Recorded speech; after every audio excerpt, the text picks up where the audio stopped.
Alright, yeah, welcome back to some more Magic Arena, and today we're going to be playing a little bit of Historic Best of 1 with a list I built a little while ago, but I have been testing, and I found it to be actually pretty underwhelming, specifically in the ranked modes. It doesn't really do very well against most of the tier lists in Historic right now. So we are going to be playing in Casual today, where it seems to have a slightly increased win rate. But yeah, we're going to be playing some mono black aggro. The reason why I wanted to play this deck, cards like Dread Wanderer, a 1-mana 2/1. There's also Gutter Bones, which is kind of effectively the same thing. This one actually can return from your graveyard to the battlefield though, anytime you could cast a sorcery. So if we go up against some control decks, we're going to have some really annoying creatures for our opponent to deal with. We also have Skyclave Shade as well, which is a similar kind of effect, a 2-mana 3/1 that can't block. And if it dies, you can play a land, and if you do, it comes, well, you can cast it for whatever you want. Either 2 mana as a 3/1 or 5 mana as a 5/3, I think, something like that. So again, it's another one of those things that allows you to rebuild a board after a board wipe or something like that. So if control ends up being a thing, these two cards are going to be a miserable experience for them. That's mainly why I want to play this. But we're going to have to see. I noticed in ranked, though, it was a lot of sacrifice decks and life-gaining decks, and honestly, loads of stuff that just kind of perfectly counters this deck. I wouldn't call this deck good, by the way. This deck is mediocre at best, but I wanted to play it anyway, and I managed to get some good footage in the casual queues, so I'm going to showcase that today. The removal-wise, we've got Bloodchief's Thirst, because we want to keep low to the ground on our mana costs, keep our land count down as low as possible. So Bloodchief's Thirst being a 1-mana destroy a CMC to creature or planeswalker, or you can do it for 4 to destroy any creature or planeswalker. Very nice. We've got 3 copies of Heartless Act to destroy a creature with no counters on it. Feed the Swarm gets rid of creatures or enchantments, and this just means that it's kind of a non-conditional removal spell for us, but it does come at the cost of losing life equal to the card's converted mana cost, so got to bear that in mind for sure. Other than that, though, we're going to be trying to go up the curve with really nice valued creatures, things like Knight of the Ebon Legion, a 1-mana 1/2. If we've dealt 4 or more damage, we get to put a counter on Knight of the Ebon Legion. On our 2-drop slot, we've got a 2/3 Death Touching lifelink, which is wonderful. We also ride up on the 3-drop slot, technically, sort of, almost, have Spawn of Mayhem. This one has a Spectacle of 3, so we can cast it for 3, being a 3-mana 4/4 flying trample. Words, they are struggling today. You can make this a 3-mana 4/4 flample on turn 3 if you've managed to get in for some combat damage, which should hopefully happen plenty of times, since, you know, we have plenty of 1-drops in this deck. And then at every upkeep, it deals 1 damage to each player, which speeds up the game quite considerably, meaning that there's a lot less time in the game, which is what we want. We don't really want to be going for the long game if we can help it, so I'm going to try and play around that.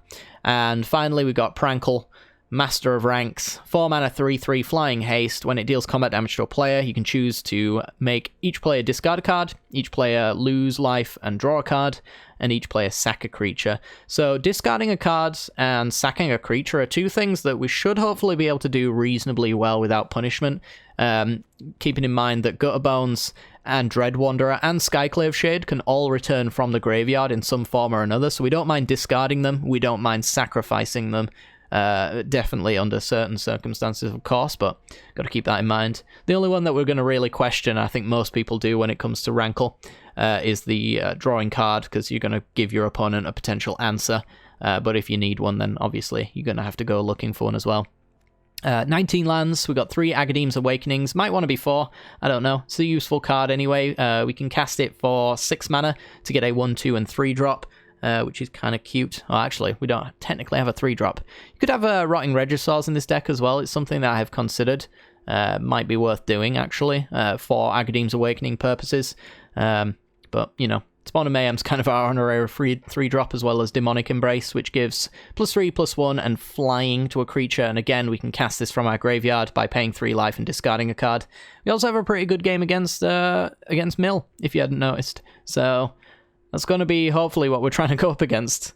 Probably won't, because, you know, I think most people would agree. If you build a deck to beat something, you'll never see it ever again. So, you know, it is what it is. If you do enjoy the content anyway, make sure to hit that like button and subscribe. And without further ado, let's continue onward, shall we? This video is brought to you by the generous support of our wonderful patrons and channel members that you see here. If you'd like to support the channel and get access to cool content like sneak peeks, bonus videos, polls on future content, or access to a personal deck critique from myself every month, then hit the join button down below, or check out the Patreon link in the description. With all that said, let's get into the gameplay.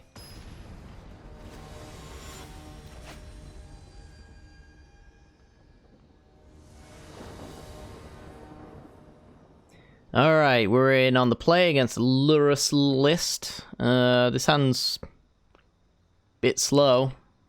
2 creatures for a creature aggro deck. I'm gonna throw this one on back. I respect myself too much to keep it. Alright, fine.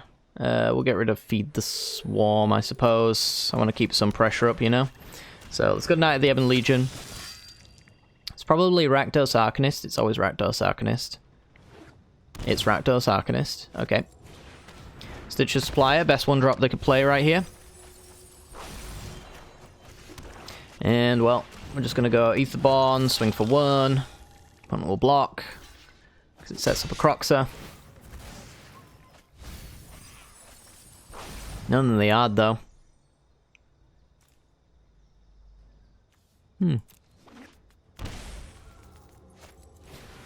There's Croxer.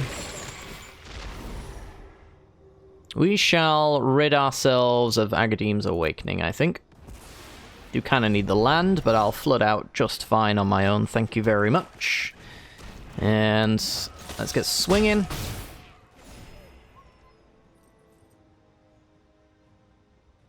Got one more turn before Croxer comes back up, and then hopefully we'll be able to Heartless Act it as it returns.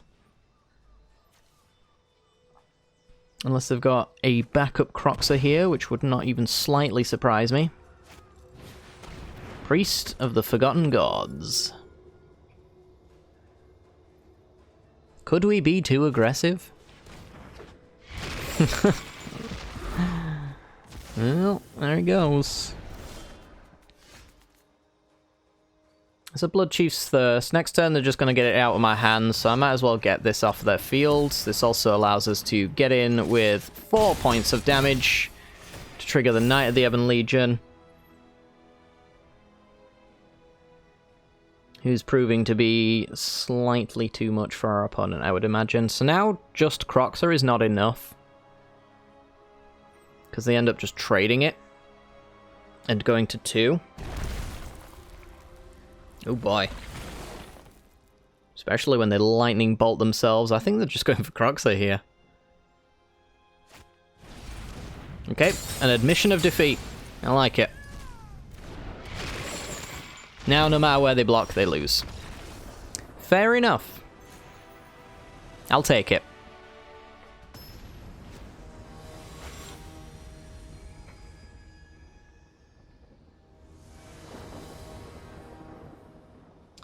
Okay then, let's have a look. See, on the draw, we've got turn 1 Dread Wanderer. After that, we're not doing anything until turn 3.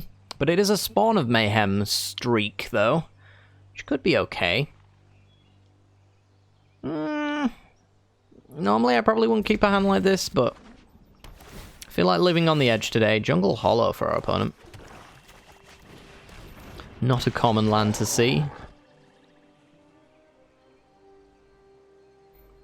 What do we want to do land drop wise? Because we probably do want 4 lands. So playing the Awakening is a possibility. Opponent's just going to Thoughtseize away the Prankle. Well, that makes things easier for us. That means we've got all the lands we need to not need to use Awakening. We can use it later down the line, maybe, if our opponent doesn't Thoughtseize it later. Cry of the Carnarium. Not a card you see every day, but our opponent is up for it. It's a shame, there goes our 1-drop that we could keep recurring. This is the perfect wipe for our situation. And an Eliminate. Alright, well, we're on to hard casting Spawn of Mayhems. You've brought this upon us, opponent. Just want you to know this is on you. I didn't want to play Spawn of Mayhems for 4 mana on turn 4. But here we are. Golgari control, apparently. Scavenging Ooze to eat my graveyard and make my Awakening terrible. Alright.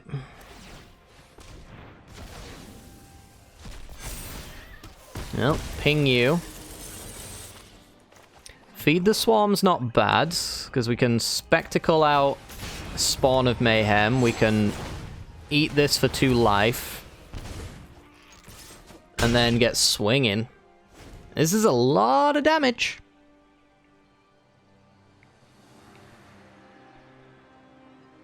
A lot of damage indeed, Patrick. What are you going to do? Phyrexian Obliterator. Okay. The green scares me a little bit because it suggests to me that they have fight mechanics. But as long as we keep 1 permanent in play, then we should be all good. So I think for that reason I'm just going to play the Aghanim's Awakening. Is it? It is! Alright. What a strange little list. I'll take it.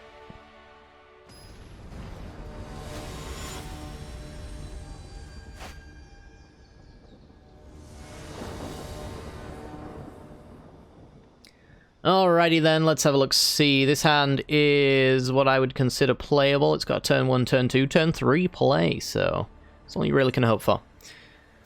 And we're going to keep are on the draw, though, which is garbage. It's always garbage. I don't think there's ever a time when being on the draw is good for this deck. So, it's a 50-50 coin flip that your chances of winning are going to drop by like 20%. So, we're currently on the back foot. I'm going to go with a 2-1. Knight of the Ebon Legion's not too bad, actually. It means for our turn 3, we could go Aetherborn plus Knight. I'm sure what our opponent's playing, but they seem very tempo-y. Well, I'm just going to play on curve here. That might be a mistake if our opponent's playing Jwari Disruptions and Sensors, but yeah. Figured they'd be on blue tempo, as they are. And that means that anything I play is likely to be counterspelled to Oblivion.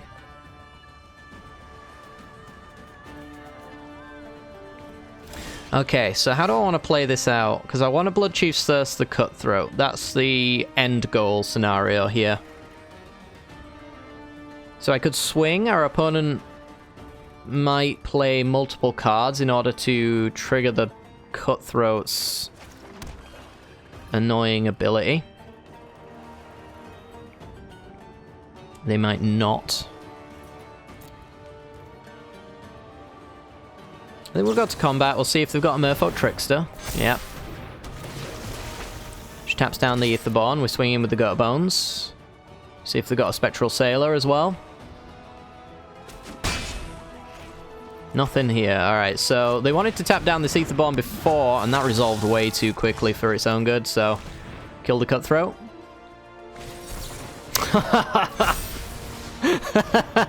It's a joke. It's all one big joke. Spell Pierce. Fair enough. That would be why that resolved far too quickly, it seems. Alright, well, get swinging. Another Trickster. Or is this just the... should I play the cards that I have in my hand that I can't play right now? Ooh, maybe. Maybe, I'm not sure. Well, we knew they didn't have counter magic for creatures, so unless they've just drawn into one, we could do something like Aetherborn to play around Censor plus Knight of the Ebon Legion. Because that's 4 points, so that actually does put a counter on the Knight when it resolves. Another Cutthroat. Not too good against Death Touchers though, but they got the counter spell. Alright, now they're on top decks. We are facing a pretty aggressive board from them, to be fair, but we have one ourselves. We can also Demonic Embrace up an Aetherborn here to gain back some of that life, which should hopefully buy us some time. Our opponent opts. Likes the card they saw by the looks of it. It's probably a counter spell. Opponent loves counterspells. It was Curious Obsession. Interesting. Well, I am going to block the Cutthroat. There's really no reason not to.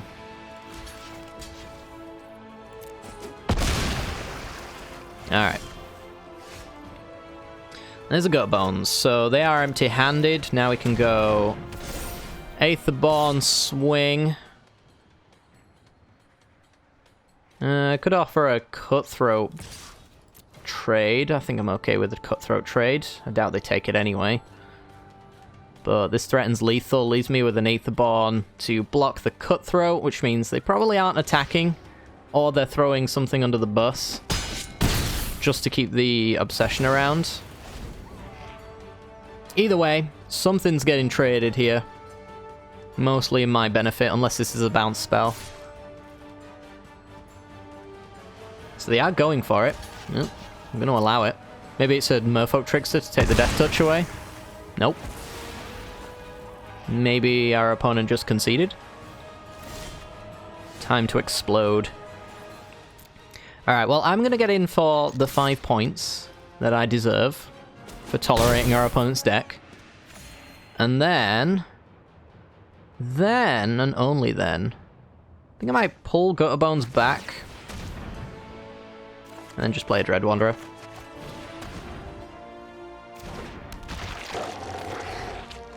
Because reasons. Alright, they need an Aetherborn answer, otherwise they'll explode. Ooh, down to a measly 34. Dive downs, yep. Screw your deck. Screw your deck. Victory.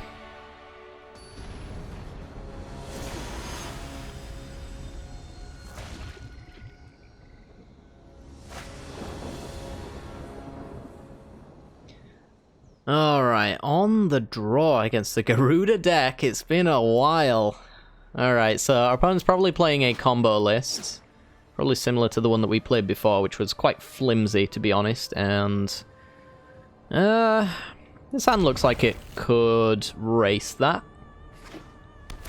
Temple of Mystery. So yeah, what they're wanting to do is essentially get down Garuda as much as possible, and then once Garuda starts milling cards, it's hoping to hit clone effects constantly. What it also might do is give me loads of Skyclave Shades, so there is that.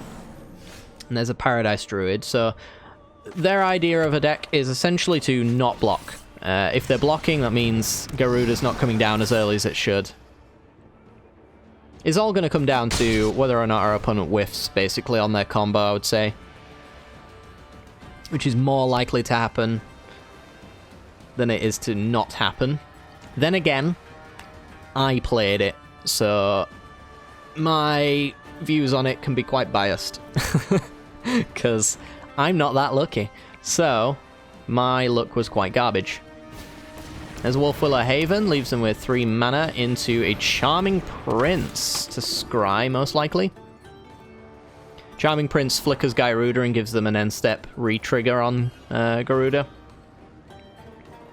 You don't really want to rely on the end-step re-trigger, though, because this deck eventually wants to Crater Hoof with the creatures it has in play in the end. Alright, so we're going to go swing in. We're going to see if they want to block with a Charming Prince. Skyclave Shade's pretty much where I wanted them to block, because we got the land drop to replay it. And then we can play... We only dealt 2, right? So let's just do Dread Wanderer.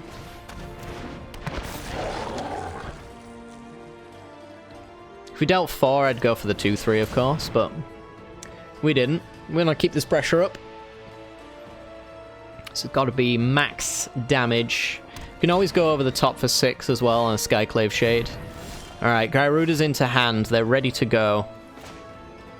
Will it be enough?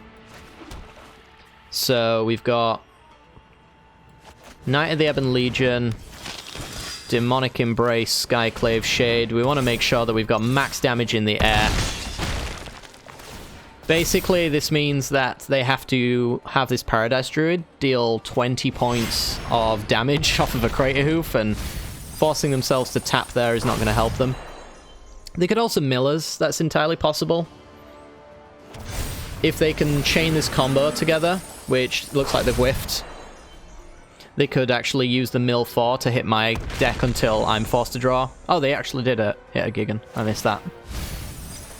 Now they've whiffed. Alright, and now you're dead. Cool. Boom. Had we given them an extra turn, it's entirely possible they might have won there, to be completely honest. But they didn't, so fantastic.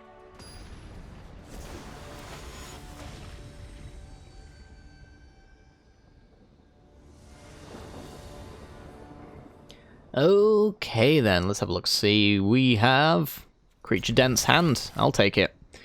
It's got a reasonable enough curve as well, especially if you draw a land. So, turn 1, Knight of the Ebon Legion, go. Temple of Malice. Not seen a temple in a while of Malice.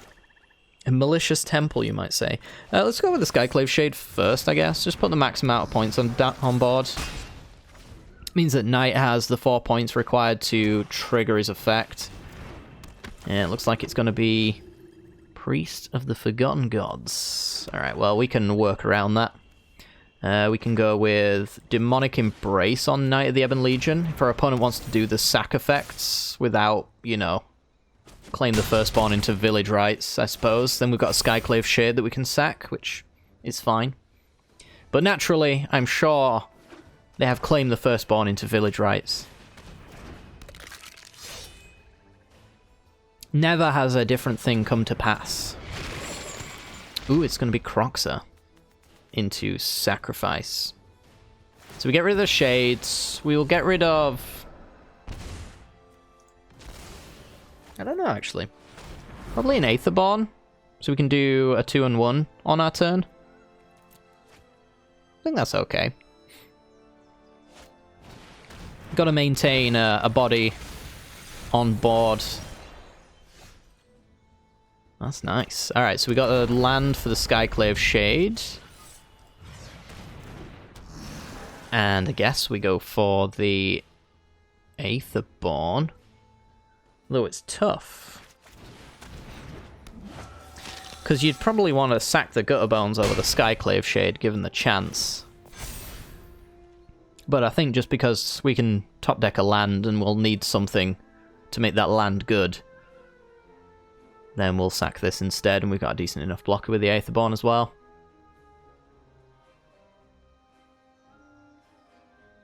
We are threatening lethal with the Knight of the Ebon Legion as well. So they need to directly answer that. They can't really just do Priest of the Forgotten Gods and be all good with it.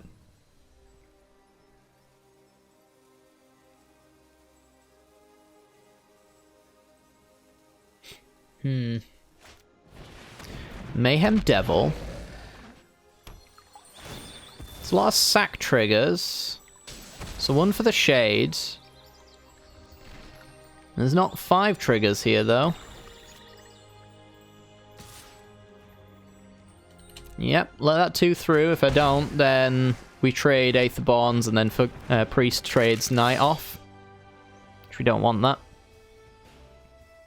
I think this means we win. Only 2 sack triggers here. Can't kill anything meaningful. We get rid of the Aetherborn. That's another trigger. I guess it all depends on what the last 2 mana is. Can't be a Heartless Act. Could be an Eliminates. I don't think these sack decks run too many targeted removal spells though, right? And that takes them up to 11. So this is +3/+3, so I'm only attacking for 9. So I might as well just get in with the Knight of the Ebon Legion. Play my land for the Skyclave Shade, which will die. This is 5 mana total. What have I got at the moment? 5 mana. Alright, well, I'm going to play Gutterbones. I'm going to play Skyclave Shade. And again, they need to kill my entire board, which is a little bit easier now that they don't have a 2/3 to contend with. They just have X1s. So Priest, sack, Actually, no, pre-sack will do just fine, won't it? That's tilting.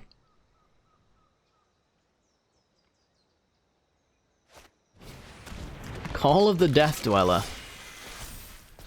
Oof. Gains life up to 7. So yeah, they sack 2 here, and the Mayhem Devil triggers go on the stack first, which means they can kill everything.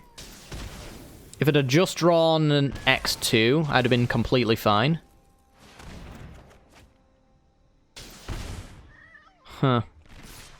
So close to winning there.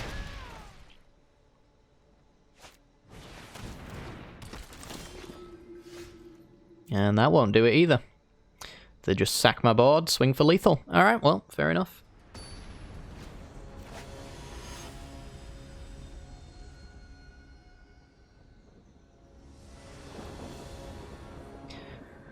Alrighty then, we're on the play against a Gigantha deck, which probably is mono-red. It's always been mono-red since we started, so it's probably not going to change now.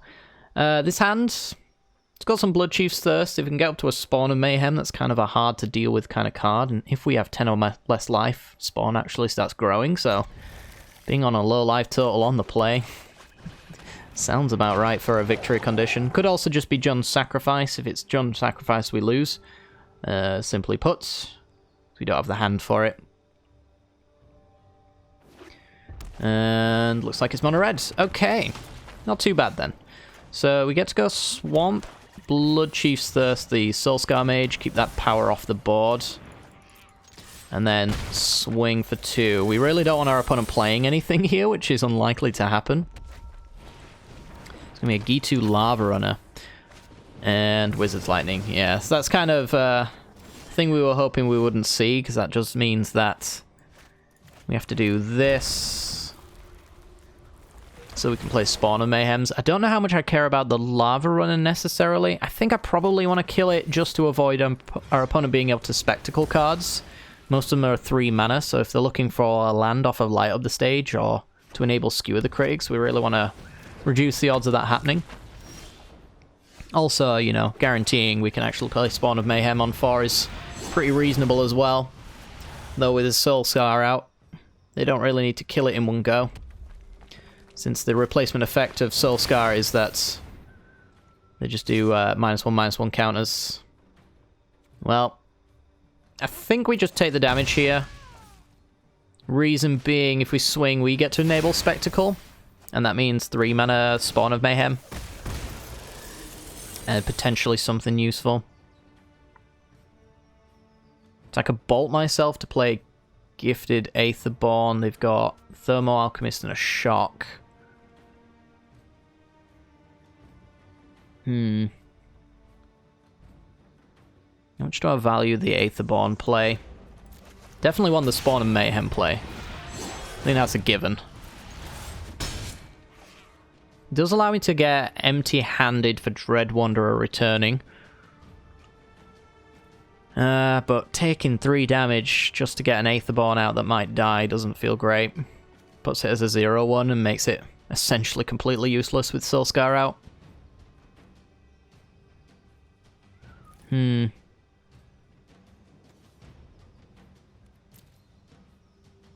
it's a tough call, honestly.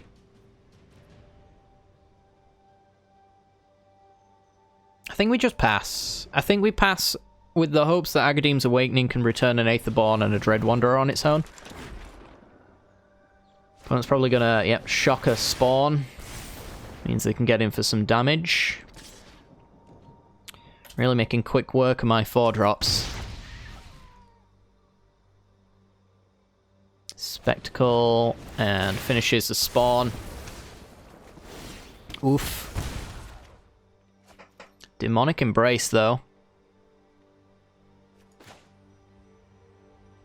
See, that's slightly more encouraging as a shocking Agadeem's Awakening is concerned. Also puts me to 11. How's this worded? At the beginning of your upkeep, deals 1 damage, then if you have 10 or less life. So I could bolt myself to make the Aetherborn quite large. Put Spawn into pump range. I'm going to take the risk, I think. Sketchy as hell, but gonna take the risk. Our Spawn might start growing. And we've got a 5/4 lifelinker to potentially recoup some life. Flame of Keld. Okay, so we go to 10. Get a 2/2. That's 7 points. Got a land drop, which doesn't coincide with anything useful. I think we have to go for the swing now because they're going to draw cards, which could just kill us anyway. We've probably just got to get in with the 5. Hold the Spawn back to block, or I'll get a removal spell out of them anyway. I don't like my odds of Flame drawing loads of cards for Thermo Alchemist. What about the land drop? I think the land drop's fine to make. Although maybe I didn't really need to at the current mana cost I'm at. Okay, so they're at 3 cards. They've got an Alchemist triggering left, right, and center. They've got a Soul Scar Mage getting pumped like crazy. Aetherborn down to a 2/1. Looks like they got a little bit more as well. If they kill the Aetherborn, the Embrace drops off though, and that means that we can reapply it, which could be relevant. Gonna stomp the Aetherborn. And they got a Lightning Strike over there as well. So I take 6. My guy's gonna be 3 power. 4, 5, 6, 7, 8. I've got lethal, right? If I just don't block.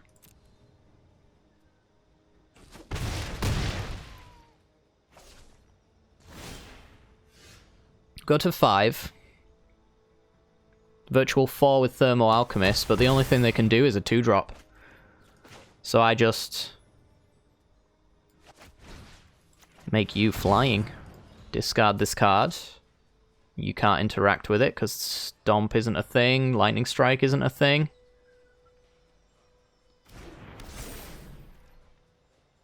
And that's 1 point over lethal. Oh, baby. Oh, that was a close one. Alright, fantastic. Love to see it.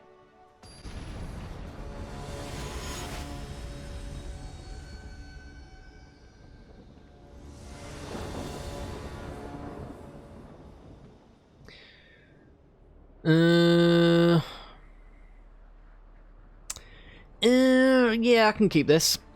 Turn 1, go to Bones. Turn 2, play a turn 2 play, or we can just Bloodchief's Thirst. We have options. Mountain and Goblin Banneret. Ooh, that's a pretty good one. Which one of these would you rather play, actually? I think Gutter Bones is the one you'd rather be exiled if they have the Spikefield Trap or Hazard. Really hate the borders on these cards. Ugh. Bone Crusher Giant, okay. So we're gonna go Dread Wanderer, Bloodchief's Thirst. Then we've got the Heartless Act for the Bone Crusher Giant, which is not too bad. Yeah, I just want to kind of keep our opponent's board relatively clean if we can. I imagine their entire turn's been taken up by going with the Bone Crusher.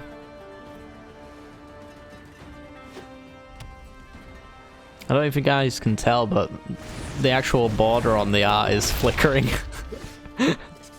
Just as Wizards intended, I'm sure. Alright. I have questions. Question 1. Should I Heartless Act? Question 2. Should I just Aetherborn? I think I shall Heartless Act, to be honest. We take 2 here, but we get to deal 2. Which we would otherwise not be able to do. Legion Warboss. Now that has its upsides, for sure. First, we can get in for some damage. I could force our opponent into blocking with Aetherborns, but that's probably not a good idea. This is a 3-drop, so I can't use the Blood Chief's Thirst. Not what I probably want to anyway. Let's just kill it. This is a weird race.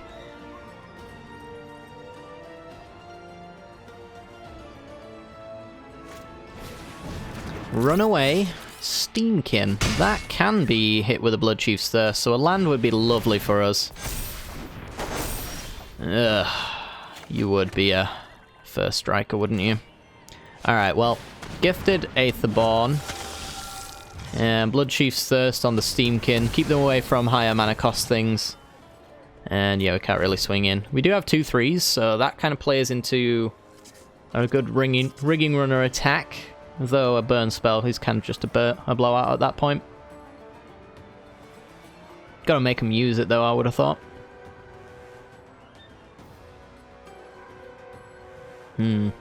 We've found a lot of removal. Is it the real... Ooh, hello. No blocks. Screw your rigging runner. They're hoping to make me block so they could burn it. I think that's the idea. So I'm just going to make them use the burn if they have it. Use it in a way where Gifted Aetherborn can still gain life even if it dies. Awakening is probably not as good as just a normal swamp for us, in all honesty. I mean, it's not bad in general. 2 lands from now, we can use it to get an Aetherborn and a Gutterbones back for not a bad amount of value, but still, I don't think that's realistically going to happen, and I don't really want to bolt myself either to play a Shade. Not sure that actually leads to a victory condition for us.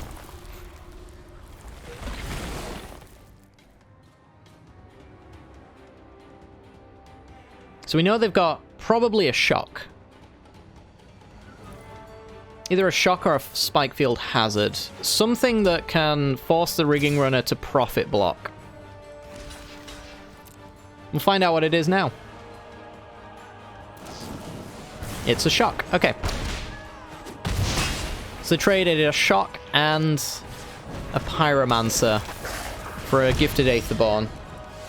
Love to see it. So if I swing, I go up to 11. Top deck wise, I can't imagine there's too much that kind of really blows us out this early.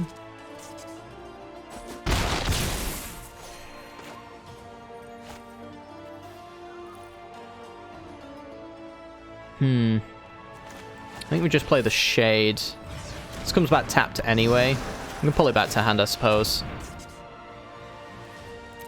And then pass. I want the Awakening to get me a 1-drop and a 2-drop. I think realistically. And, you know, we have pulled the 1-drop out of our graveyard, technically, but can always put one back there on a swing out against our opponent here. Opponent's going for it. 1 card left in hand, and we're on 6, a virtual 8. They just pass. Okay, well, we go up to the virtual 8. Put our opponent to 1.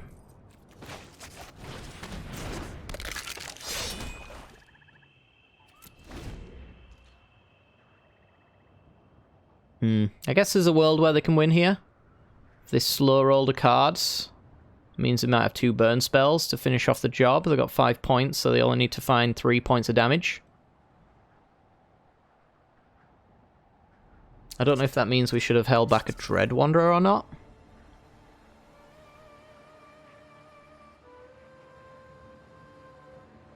I guess it mostly works out the same. I don't think they have it. So this attack says to me they don't have enough to actually kill us, which is great. Fanatical Firebrands.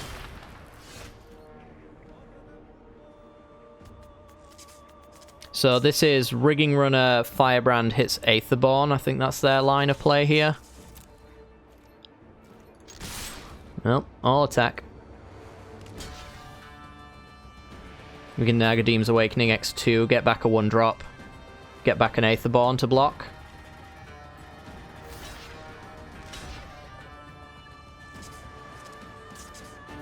Gotta block the Dread Wanderer, or kill it as well, I suppose.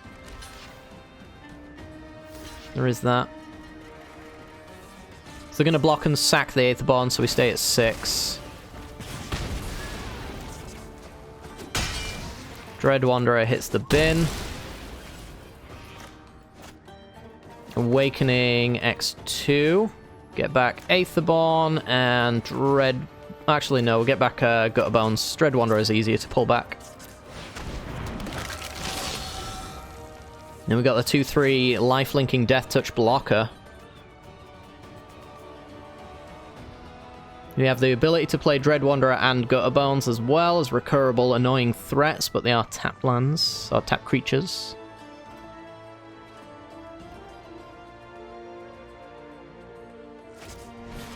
An opponent can't take a single piece of damage, and I think, judging by the lack of an attack here, that means that is exactly what's going on.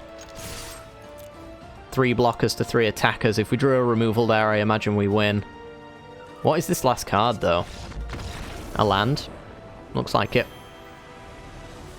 A land or maybe an Experimental Frenzy, perhaps? And they don't really want to play the Frenzy because they know they can't do anything off of it. It's a possibility, I suppose. But yeah, managed to get it done. Alright guys, well that is going to do it for today's video. Hopefully you've enjoyed. If you have, make sure to hit that like button and subscribe. Wouldn't necessarily recommend building this deck. It's kind of rare heavy for something that can only really benefit from the casual queue. But it's up to you. If you like mono black, it's kind of interesting to play when it runs well. When it doesn't, maybe not so much. But I don't know. I like Gifted Aetherborn. I like the Dread Wanderer. I like all of these things. Mono Black Aggro is an interesting archetype for sure. I don't think I've maybe got what I need to make this as competitive as it wants to be. I don't know. Leave your thoughts down in the comment section below anyway if you've got any. And yeah, I'll see you all next time. Bye-bye.